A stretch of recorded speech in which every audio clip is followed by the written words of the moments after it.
Ito yung aking breaded pork chop. Salt and pepper lang yan. Egg, flour. Tapos breadcrumbs.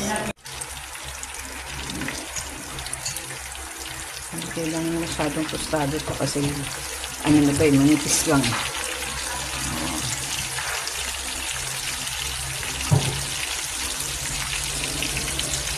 Ayan, magluluto ako ng katsu with Japanese curry. Pork tonkatsu with Japanese curry. Ayan, may bawang, may sibuyas, white onions, fried potatoes and carrots.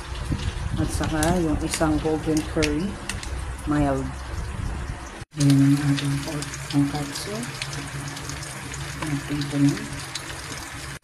Ayan, kasi lang natin yung bawang, sibuyas. Start lang natin yun.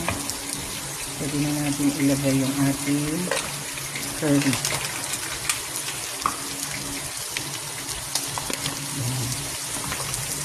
Tunawin kasi natin yun. Ang bango-bango na nito. Kailangan tunawin natin. May sukat lang ang tubig nito. Hindi pwede sobrang dami. Parang 120 ml kada cubes.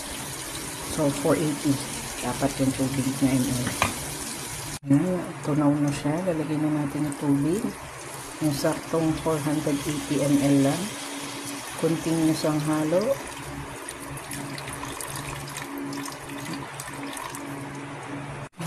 Malapot na.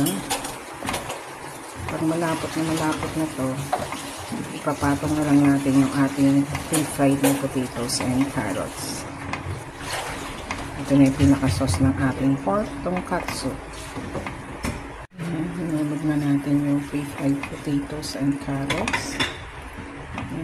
Magpa-plating na tayo. Luto na yan. Ang bango. Maglalagay na tayo ng sauce. Japanese curry sauce.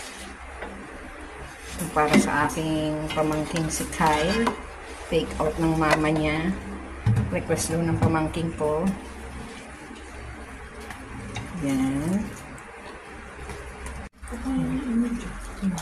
Yan na. Lagyan na natin ng sesame seeds. Tinusta ko pa yan. Tinusta ko pa talaga yan.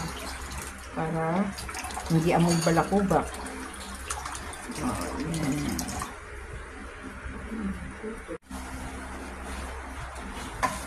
Sauce pa lang.